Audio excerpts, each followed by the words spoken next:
तो अगला अब आप लोग का है demands for equality and justice. आपने देख तो लिया कि समाज में कि विभाजन जो हो चुका था ना, backward class and forward class. मैंने जैसा कि बताया कि जनरल हो गया, ईबीसी हो गया, BC1 BC2 SC ST हो गया, तो क्या हो गया, क्लासिफाइड तो हम लोग ने कर दिया कास्ट में, ठीक है। बट अब उनके साथ जब भेदभाव हो रहा है, ठीक है, अनटचेबल्स बोल के या दलित बोलकर, ठीक है, तो उनका कुछ तो उपाय होना चाहिए।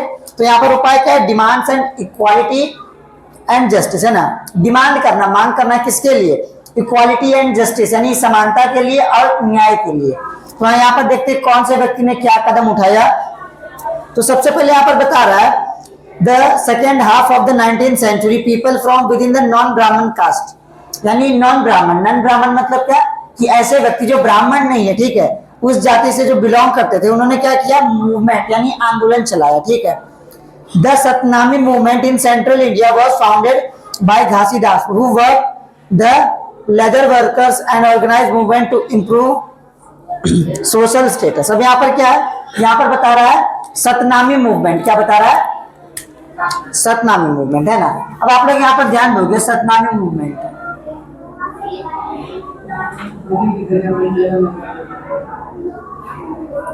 सतनामी मूवमेंट क्या था, सेंट्रल इंडिया में, सेंट्रल इंडिया यानी मध्य भारत में, ठीक है, सेंट्रल इंडिया में चलाया गया था।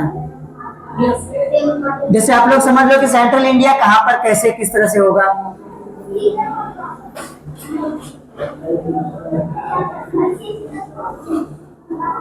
तो आप लोग देखते वाला जो एरिया आप लोग का पड़ता है सेंट्रल इंडिया, ठीक है। तो सेंट्रल इंडिया में ना घासीदास नाम के व्यक्ति है, ठीक है, घासीदास, जो क्या थे, लेदर वर्कर्स थे। लेदर वर्कर्स मतलब ऐसे व्यक्ति जो चमड़े से रिलेटेड कुछ भी काम किया था, जैसे मान लो जूता बनाने का काम हो गया या फिर कोई भी जैकेट कोट बनाने का काम हो गया, ठीक है। तो घासीदास नाम के जो व्यक्ति थे, लेदर वर्कर्स थे, ठीक है, उन्होंने क्या किया, सोशल स्टेटस के लिए यानी सामाजिक समानता के लिए, ठीक है, उन्होंने क्या किया, एक आंदोलन चलाया जिसका नाम उन्होंने लिखा क्या, सतनामी मूवमेंट, ठीक है। तो यहाँ पर आप लोग ध्यान दोगे, social status in eastern Bengal, Haridas Thakur sought work among Chandala cultivators. Haridas question Brahmin texts that supported the caste system in what present day Kerala in guru. अब यहाँ पर कुछ व्यक्ति लोग का नाम बता रहा है, ये तो आप लोग का एक हो गया। इसके अलावा यहाँ पर एक और व्यक्ति का नाम बता रहा है, बंगाल में, बंगाल में कौन थे, बंगाल में यहाँ पर बता रहा है हरिदास ठाकुर। हरिदास ठाकुर जो थे वो बंगाल में है ना, इक्वालिटी की मांग की, ठीक है। उन्होंने चंदाला कल्टिवेटर्स के साथ, work among Chandala cultivators. Kerala a guru from a Ezhava caste, Shri Narayana Guru proclaimed the ideas of unity is people. He argued against treating people inequality and the basis of caste difference according to the। अब यहाँ पर बता रहा है एक और व्यक्ति जो थे जिनका नाम है, केरला के रहने थे ना, केरला के रहने वाले, केरला, जिनका नाम है श्री नारायण गुरु।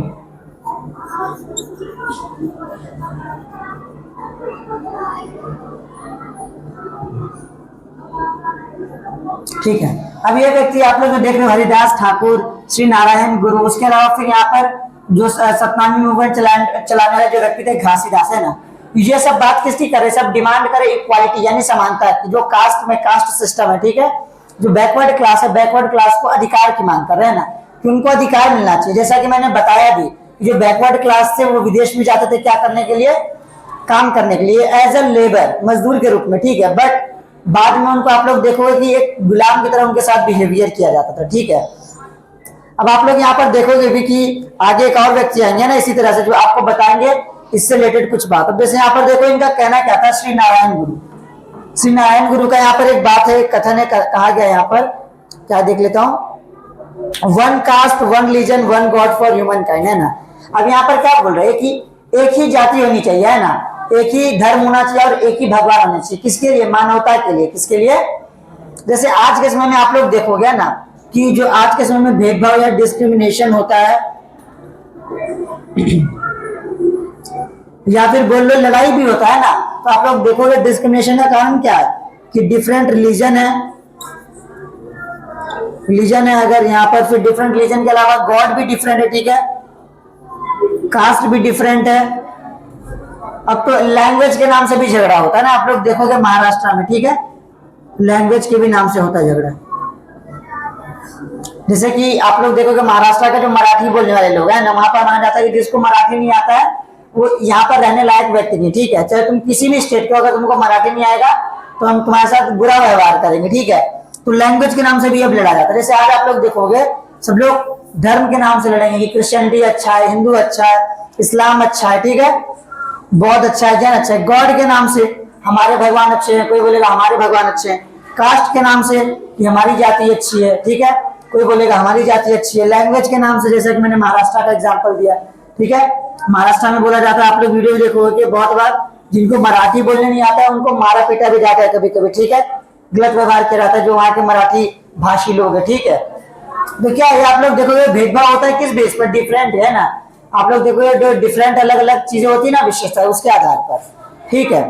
अब यहाँ पर अगला आप लोग का एक एग्जाम्पल है गुलामगिरी, एक व्यक्ति का नाम आएगा ना यहाँ पर। गुलामगिरी एक रचना है हालांकि, ठीक है, यहाँ पर कुछ हेडिंग दिया है गुलामगिरी।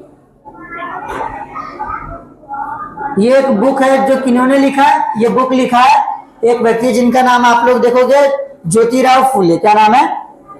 ज्योतिराव फुले, है ना,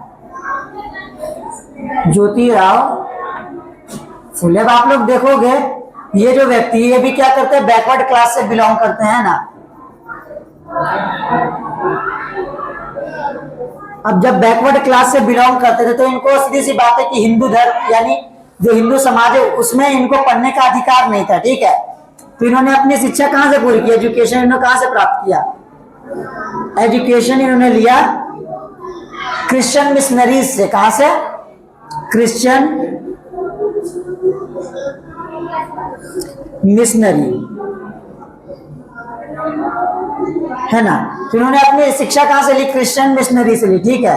अब आप लोग देखोगे इन्होंने क्रिश्चियन मिशनरी से जब शिक्षा लेते हैं, इन्होंने देखा कि समाज में भाई भेदभाव तो हो रहा है, ठीक है। इनको जब शिक्षा प्राप्त करने का अधिकार हिंदू समाज में नहीं मिला, है ना, जाति के बेस पर, ठीक है, कास्ट के बेस पर, क्योंकि ये बैकवर्ड क्लास से बिलोंग करते थे, है ना। तो इन्होंने इस बात के बारे में मतलब एक कदम भी उठाया भाई कि हमारे देश में समानता होनी चाहिए। और साथ में इन्होंने एक रचना की जिसका नाम है गुलामगिरी। अब गुलामगिरी फेमस क्यों? इन्होंने गुलामगिरी रचना में बताया है ना ये कास्ट सिस्टम के बारे में कि गलत है। और कब बताया? आप लोग देखोगे इसके ठीक 10 साल पहले, है ना, 10 years बिफोर। आप लोग देखोगे अमेरिका, आप लोग ने नाम तो सुना होगा, है ना, अमेरिका को कौन नहीं जानता, यूएसए, ठीक है। अमेरिका में उसी समय हुआ था स्लेव मूवमेंट, तो हम लोग नहीं बोल सकते, है ना, आंदोलन तो नहीं बोल सकते, लेकिन आप लोग ध्यान दोगे जिस समय अमेरिका, जिस समय इसकी रचना हुई थी गुलामगिरी की, इससे 10 वर्ष पहले, है ना, अमेरिका में जो गुलाम व्यवस्था थी, कि गुलामी व्यवस्था, है ना, उनको खत्म किया एक व्यक्ति जिनको आप लोग नाम जानते हो, अब्राहम लिंकन, ठीक है। अब्राहम लिंकन इसलिए तो जान जाते हैं क्योंकि उन्होंने डेमोक्रेसी को क्या किया, डिफाइन किया है। बट साथ में अमेरिका में उनका सबसे बड़ा योगदान इसलिए जाना जाता है क्योंकि उन्होंने स्लेव सिस्टम का ना, गुलामी व्यवस्था को खत्म कराया उन्होंने। आजाद अमेरिका पहले हो चुका था, है ना, उनका संविधान भी बन चुका था, सोचो आप, संविधान भी बन चुका, आजाद भी हो चुका अमेरिका, बट अभी भी वहां पर गुलामी व्यवस्था है। तो इन्होंने बाद में क्या किया, अब्राहम लिंकन ने, ठीक है, अगर हम लोग बात कर ले अमेरिका की तो मैं A. लिंकन लिख रहा हूं, ठीक है। अब्राहम लिंकन ने क्या किया, खत्म किया इस चीज को, यानी गुलामी व्यवस्था को। अब देखो 10 साल पहले घटना घटी। अब इन्होंने कौन सा पढ़ाई किया, क्रिश्चियनिटी का, है ना, मिशनरी में पढ़ाई की। यहाँ पर सीधी सी बात है कि इनको विदेशी घटनाओं के बारे में भी जानकारी मिला होगा, ठीक है, अमेरिका की क्रांति के बारे में जाने होंगे, गुलामी व्यवस्था के अंत के बारे में उन्होंने जाना होगा। तब इन्होंने क्या किया, गुलामगिरी लिखा। और गुलामगिरी इसी बात पे, गुलाम मतलब क्या, स्लेव। स्लेव का हिंदी तो गुलाम होता है, लेकिन हम लोग किसकी बात करें यहाँ पर, हम लोग बात करें बैकवर्ड क्लास की। तो मैंने बताया कि बैकवर्ड क्लास के साथ गुलाम जैसा ही व्यवहार किया जाता था, ठीक है, इसलिए उन्होंने गुलामगिरी भी मतलब गुलामगिरी की रचना की। अब देखो यहाँ पर बताया इन्होंने क्या है,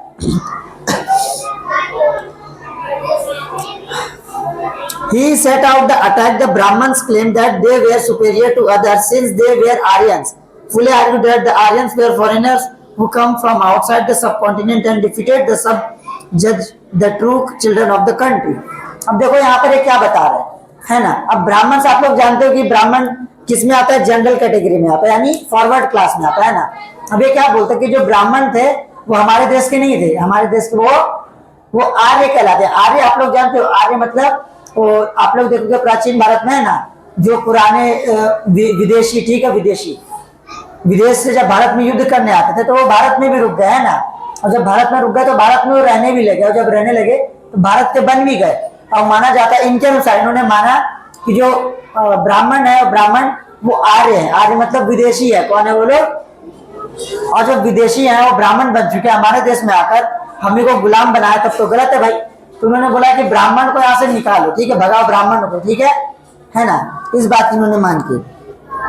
आगे क्या है, as the Aryans established their dominance, they began looking at the defeated population as inferior.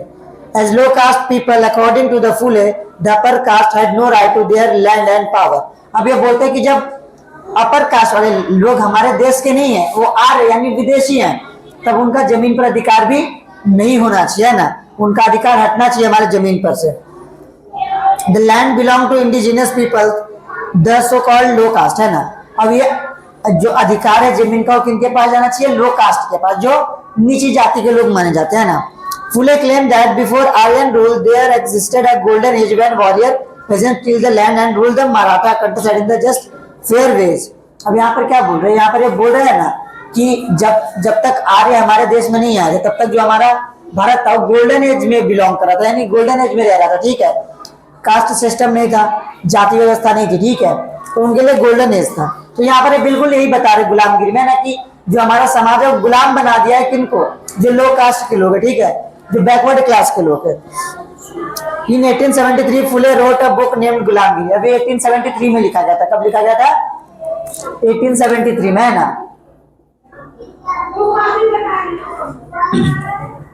अब यहीं पर आपको एक चीज और जानने के लिए मिलेगा ना, यहाँ पर क्या है, some 10 years before this the ठीक है, okay, those Americans who had fought, okay, ये भी ठीक है। हाँ, अब यहाँ पर आप लोग ध्यान दोगे, जो 19th सेंचुरी थी, 19th सेंचुरी में तो इन्होंने क्या, इन्होंने ज्योतिराव फुले ने जो बैकवर्ड क्लास थे उनको सपोर्ट किया, उनको आगे बढ़ाने की बात, जब 19th सेंचुरी में थे ना। अब 19th से जब हम लोग 20th सेंचुरी में जाएंगे, ठीक है, 19th सेंचुरी की बात है, 19th सेंचुरी। बट आप लोग जब एंट्री करोगे 20th सेंचुरी में, है ना, यानी 20वीं शताब्दी में, तब आपको एक व्यक्ति मिलेंगे, ठीक है, जिनका नाम है डॉक्टर भीमराव अंबेडकर, ठीक है। और उनके जीवन के बारे में आप सभी लोग जानते हो, अगर नहीं जानते तो उस पर भी हम लोग थोड़ा बात कर लेते हैं, ठीक है। तो इतना लिखकर हो गया होगा आप लोग का।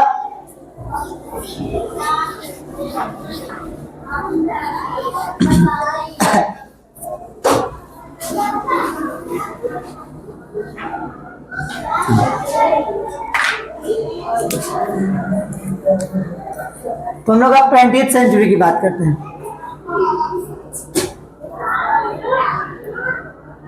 मीन्स 20वीं शताब्दी। अब आप लोग देखिएगा, जो 20वीं शताब्दी थी, इसमें जो मेन लीडर थे ना, लीडर मतलब जो लीड कर रहे थे ना, इनका नेतृत्व कर रहे थे, ठीक है, जो मेन लीडर थे किसके? बैकवर्ड क्लास के। और बैकवर्ड क्लास में भी यहाँ पर किसकी बात हो रही है? बैकवर्ड क्लास में भी आप लोग देखिएगा मेनली दलित की बात हो, ठीक है, दलित, ठीक है। बहुत जगह दलित को अनटचेबल्स भी बोलते, बहुत जगह क्या पहले तो समाज में माना जाता था अनटचेबल्स, मतलब जिनको छुआ नहीं जा सकता, अछूत, है ना, जिनको आप छुओगे तो छुआ जाओगे, है ना, आप अपवित्र हो जाओगे, अनटचेबल्स कहा जाता था। ये रियलिटी नहीं है, बस उस समय समाज में मानता था, ठीक है। हम लोग देखते हैं आखिर बात क्या है। अब डॉक्टर भीमराव अम्बेडकर की जो हम लोग बात करें लीडर के रूप में ना,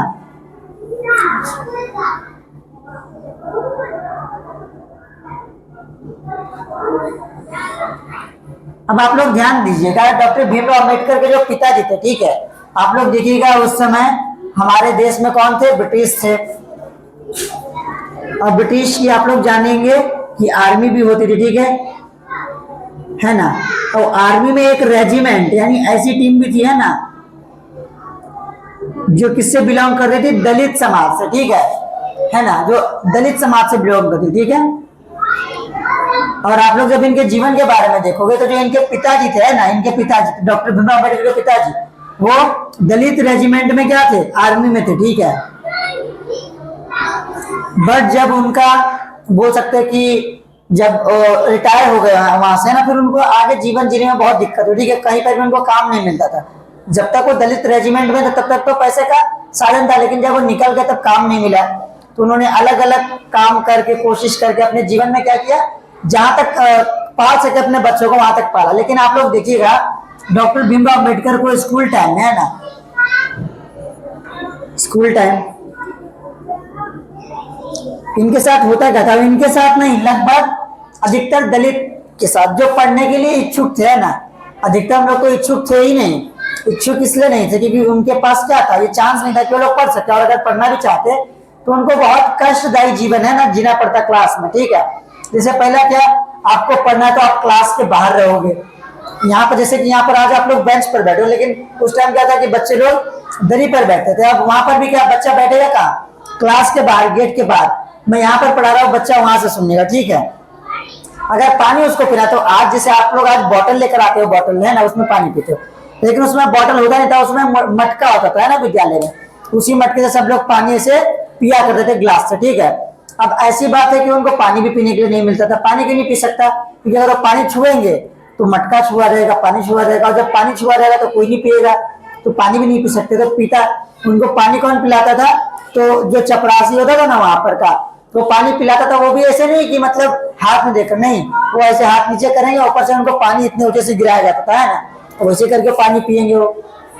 तो स्कूल में तो बाहर बैठ गए, गेट पर बाहर बैठ गए, पानी भी वैसे पिया और पढ़ाई भी की, है ना। और क्लास में टॉपर भी रहते थे, ये बात भी, ऐसा नहीं कि बस पढ़ लिए इतना काफी, टॉपर भी रहे क्लास में, है ना, और अच्छा रैंक लाते थे ना। बात आ गई कि अब भाई पढ़ना है आगे, तो उन्होंने अपना स्कूल टाइम खत्म किया। अब आप लोग देखिएगा, अब भीमराव अंबेडकर देखो, है ना, इनका सरनेम अंबेडकर मेनली है नहीं, है ना, इनका जो सरनेम था वो सखपाल था शायद, है ना, या फिर इनको, है ना, आप लोग बोलोगे एक जाति है ना, क्या तो जाति थी इनका कास्ट में, महार, है ना, महार बोला जाता था, ठीक है।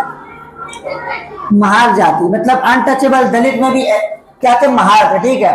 तो इनको सखपाल सरनेम माना जाता है। लेकिन अंबेडकर बाद में इनको इनके टीचर ने दिया। अंबेडकर क्यों दे दिया, अब उनके टीचर ने पढ़ाया, वो चाहते थे कि आगे अंबेडकर पढ़े, क्योंकि समझदार बच्चा था। टीचर के लिए क्या है कि उसका स्टूडेंट और आगे पढ़े, भले किसी भी जाति का, है ना, वो जाति नहीं मानते थे। तो अब कैसे बचाया जाए, उसको दिक्कत है। तो बाद में हुआ क्या ना, कि उन्होंने अपना नाम का जो सरनेम था अंबेडकर, उसको दे दिया, है ना, कि आगे तुमको इस सरनेम के साथ कहीं भी दिक्कत नहीं होगा, है ना, तुम जहां भी जाओगे तुमको कोई भी दलित नहीं समझेगा और तुमको पढ़ाई का मौका मिलेगा, ठीक है। तो इसके लिए क्या उनको अंबेडकर मिल गया, इसलिए आज तक आप लोग जो उनका सरनेम देखते हो अंबेडकर ही है ना, लेकिन वो रियलिटी में नहीं था। अब फिर भी बाद में हुआ क्या, आप लोग देखोगे अपना स्कूल टाइम में उन्होंने पढ़ाई, यहाँ पर वकील की पढ़ाई, लगभग किसी वकील के यहाँ पर काम भी किया करते थे ना। आगे की पढ़ाई करने के लिए किया क्या उन्होंने, किसी वकील के यहाँ पर काम भी किया और पढ़ाई भी साथ में किया, काम भी किया पढ़ाई भी किया, है ना।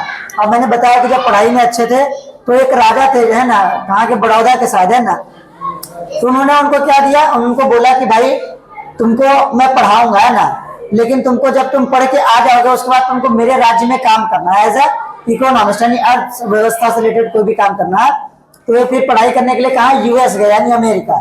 तो अमेरिका भी ये कैसे गए, ऐसा नहीं कि मतलब किसी ने इन पर दया की, नहीं, इनके पढ़ाई के बेस पर, ये समझदार व्यक्ति थे, है ना, भाई एजुकेटेड थे, उसके बाद समझदार भी थे, है ना। तो इसलिए इनको क्या हुआ, मौका मिला आगे पढ़ने का अमेरिका जाकर। और मैंने तो किसी व्यक्ति से सुना है कि वहां पर भी जाकर बहुत अच्छे स्टूडेंट रहे। एक टीचर है विकास देवकीर्ति नाम के, वो बताए कि मतलब अमेरिका में भी जिस कॉलेज में, जहाँ पर शायद कैम्ब्रिज में, कि कहाँ पर पढ़े मुझे उतने अच्छे से पता नहीं, लेकिन वहां पर भी उनका फोटो मिलता अच्छे स्टूडेंट के रूप में ना, वहां पर भी, ठीक है। अब यहाँ पर देखोगे भले दलित समाज थे, लेकिन इन्होंने अपना पढ़ाई के लिए संघर्ष किया, ठीक है। लेकिन अब बात आती है कि ये पढ़कर तो आ गए इंडिया, इंडिया पढ़कर आ गए। अब ऐसा व्यक्ति जो बहुत पढ़ा लिखा, अमेरिका में जाकर पढ़ा है, जिसने जहाँ पर कोई भेदभाव नहीं देखा, वहां पर सब लोग को बराबर अधिकार, अब वो जब भारत में आएगा और देखेगा कि वैसा ही व्यवहार आज भी हो रहा है, तो क्या चाहेगा कि ये चीज खत्म हुआ, है ना। तो इन्होंने आंदोलन चलाया, जैसे कि अब आप लोगों ने देखा स्कूल में ऐसे, तो बताओ कोई मंदिर में घुसने देगा किसी दलित को, जब स्कूल में ऐसे बैठाया तो मंदिर में तो घुसना तो मुश्किल ही है। और आप लोग एक कहानी भी अगर पढ़ोगे तो आपको सुनने के लिए मिलेगा कि पहले के समय में अनटचेबल, जिनको अछूत बोला जाता था, वो अपने पैरों में कुछ घंटी बांध के चलते थे, है ना। अब घंटी बांध के क्यों चलेंगे कि अगर आप चलिएगा ना, आप जैसे किसी दलित को देखना भी पाप था, अगर तुम देख भी लिया ना तो मतलब तुम अछूत, मतलब तुम अपवित्र हो गए देख कर। बस तो होता ना कि हाथ छू कर भाई अपवित्र हो गए, देख कर तुम अपवित्र हो गए। तो पैर में घंटी बांध के चलते थे डॉक्टर भीमराव अम्बेडकर ने, और भी अन्य जो भी अगर आप कहानी सुनोगे तो सुनने के लिए मिलेगा। क्यों कि अगर तुम आ रहे हो तो मैं तुम्हारी तरफ मुड़ के नहीं देखूं, घंटी से मैं समझ जाओ कि हाँ कोई दलित है, चेहरा उधर नहीं देखना, ठीक है। और एक और बात क्या था कि दलित लोग सुबह और शाम को नहीं निकल सकते थे, बस दोपहर को निकल सकते थे। अब दोपहर को क्यों? दोपहर को इसलिए जैसे सुबह क्या है, सूर्य का प्रकाश तिरछा पड़ता है तो आपकी परछाई क्या होगी, लंबी होगी, और शाम को भी सूर्य का प्रकाश वेस्ट साइड से पड़ता है तिरछा, तो फिर भी आपकी परछाई क्या होगी, लंबी होगी। दोपहर में सूर्य क्या होता है, सिर के ऊपर होता है, आपकी परछाई क्या होगी, छोटी होगी। अब आपकी परछाई भी किसी से टच हो गई, मतलब मेरी परछाई तुम्हारी परछाई से टच होगी, तुम अपवित्र हो गए। तो इस तरह से मतलब इस लेवल पर बढ़ जाएगा ना कि मतलब अछूत, जो मतलब जिनको हम लोग बोल रहे दलित है ना, उनका जीवन जीना एकदम मुश्किल हो गया था, उनका जीवन जीना ही एक चुनौती थी, ठीक है। तो अब इन्होंने किया कि जब वापस आए तो इन्होंने देखा मंदिर में अभी भी क्या है, भेदभाव हो रहा है, तो इन्होंने 3 आंदोलन चलाया। कितना आंदोलन? अम्बा देवी टेम्पल में, जैसे अम्बा देवी टेम्पल था उसमें सत्याग्रह चलाया, अम्बा देवी टेम्पल सत्याग्रह, उसके बाद फिर कालाराम टेम्पल सत्याग्रह, मुंगेर टेम्पल एंट्री, ठीक है। 3 सत्याग्रह थे, उन्होंने 3 सत्याग्रह चलाया। और इसके बाद भी जब सफल नहीं हुए ना, तीनों आंदोलन भी क्या मतलब असफल हुआ, अंग्रेज नहीं माने, फिर मतलब सॉरी भारतीय समाज के लोग नहीं माने, उन्होंने अभी भी माना कि अछूती है। तब इन्होंने निर्णय लिया भाई कि देखो अब हमको हिंदू समाज में नहीं रहना, ठीक है। मैंने देख लिया, ट्राई करके आंदोलन चलाया, लोगों को जागरूक किया, बताया, समझाया, अब कोई उपाय नहीं है। तो मैं जिंदा, मतलब मैं जन्म तो लिया हूं हिंदू समाज में, लेकिन मैं मरूंगा बौद्ध धर्म में, है ना। मैं बौद्ध, हिंदू धर्म में जन्म लिया लेकिन मरूंगा किसमें, बौद्ध धर्म में। ये बौद्ध धर्म को अपनाना चाहते थे, ठीक है। तो बाद में इनका विचार बदल गया, किस लिए बदल गया, बस इस चीज को देख कर, है ना, कि समाज में क्या है, जो दलित है उनको अधिकार बिल्कुल नहीं है, ठीक है। तो आप लोग अगर आंदोलन का नाम भी लिखना चाहोगे तो लिख सकते हो, ठीक है। अम्बा देवी आंदोलन, ये सब महाराष्ट्र का, ठीक है, मंदिर है अम्बा देवी टेम्पल सत्याग्रह,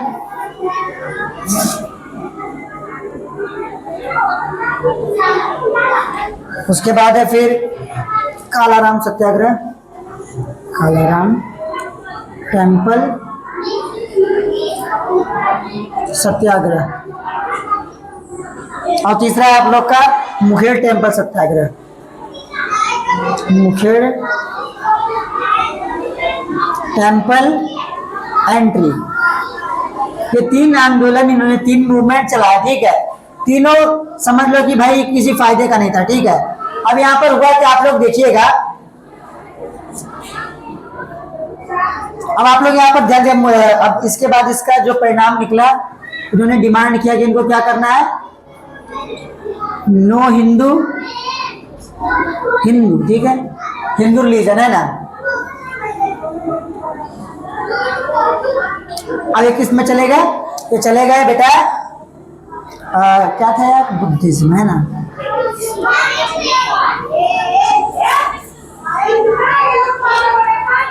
तो यहाँ आज के हम लोग बस इतना ही रखते हैं।